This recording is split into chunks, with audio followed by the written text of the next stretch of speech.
హైదరాబాద్ కు వాటర్ గండం పొంచి ఉంది. నగరంలో గ్రౌండ్ వాటర్ నిల్వలు తగ్గిపోతున్నాయి. కొన్ని ప్రాంతాల్లో తాగునీటి కష్టాలు మరింత తీవ్రతరమవుతున్నాయి.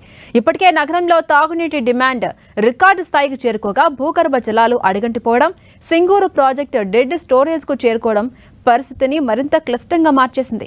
ప్రాజెక్టుల నుంచి వస్తున్న నీరు సరిపోక ఎమర్జెన్సీ పంపింగ్ కు సిద్ధమవుతోంది జలమండలి. ఇక హైదరాబాద్ నగరంలో తాగునీటి డిమాండ్ రోజు రోజుకి పెరుగుతోంది. ఉదయం నుంచే మండిపోతున్న ఎండలు రాత్రి వేళల్లోనూ తగ్గని ఉక్కపోత ప్రజల నీటి వినియోగాన్ని భారీగా పెంచేస్తున్నాయి. ఇప్పటికే పలు కాలనీలు, అపార్ట్మెంట్లలో నీటి సరఫరాలో అంతరాయం ఎదురవుతుండగా చాలా చోట్ల లో ప్రెషర్తో నీళ్లు సరఫరా అవుతున్నాయి. దీంతో ప్రజలు ప్రత్యామ్నాయంగా ట్యాంకర్లపై ఆధారపడుతున్నారు. గతంతో పోలిస్తే ఈసారి ట్యాంకర్ల డిమాండ్ భారీగా పెరిగింది. మరోవైపు భూగర్భ జలాలు ప్రమాదకర స్థాయికి పడిపోయి బోర్వెల్స్ ఎండిపోతున్నాయి.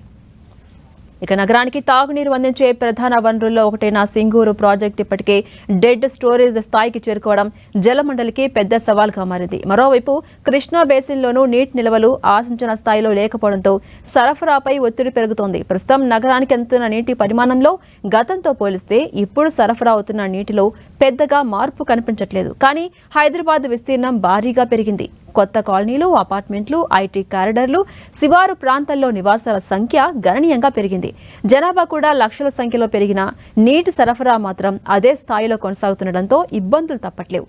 పెరిగిన అవసరాలకు తగ్గట్లుగా కొత్త నీటి వనరులు అందుబాటులోకి రాకపోవడంతో డిమాండ్కు సరిపడా నీళ్లివ్వడం కష్టమవుతుందని హైదరాబాద్ వాటర్ బోర్డు చెబుతోంది. దీంతో ప్రైవేటు వాటర్ ట్యాంకర్లకు డిమాండ్ భారీగా పెరిగింది. నీటి కొరత మరింత తీవ్రం కాకముందే ఎమర్జెన్సీ చర్యలకు జలమండలి రెడీ అవుతోంది. అవసరమైతే ఎమర్జెన్సీ పంపింగ్ ద్వారా నగరానికి నీటి సరఫరా కొనసాగించే దిశగా ప్రణాళికలు సిద్ధం చేస్తోంది జలమండలి. అయితే ఇప్పటికే ఉన్న నిల్వలే పరిమితంగా ఉండడంతో అత్యవసర పరిస్థితుల్లోనూ ఈ పంపింగ్ ను వినియోగించాలని అధికారులు భావిస్తున్నారు. ఈ నెలాఖరుకు సింగూరు నుంచి ఎమర్జెన్సీ పంపింగ్ చేసేందుకు అధికారులు ప్రణాళికలు సిద్ధం చేస్తున్నట్టుగా తెలుస్తోంది. గత ఏడాదితో పోలిస్తే ఈసారి 20% డిమాండ్ పెరిగిందని బోర్డు వర్గాలు చెబుతున్నాయి.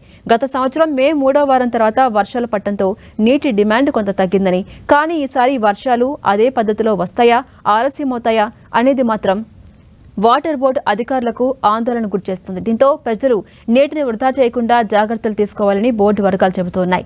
ప్రస్తుతం ఉన్న పరిస్థితుల్లో కొత్త నీటి వనరులు అభివృద్ధి చేయడం, వర్షపు నీటి సంరక్షణను తప్పనిసరి చేయడం, చెరువులను పరిరక్షించడం, భూగర్భ జలాలను రీఛార్జ్ చేసే చర్యలు వేగవంతం చేయాల్సిన అవసరం ఉందంటున్నారు బోర్డు అధికారులు. లేకపోతే ప్రతి వేసవిలో ఇదే తరహా పరిస్థితులు మరింత తీవ్రంగా ఎదురయ్యే ప్రమాదం ఉందని హెచ్చరిస్తున్నారు.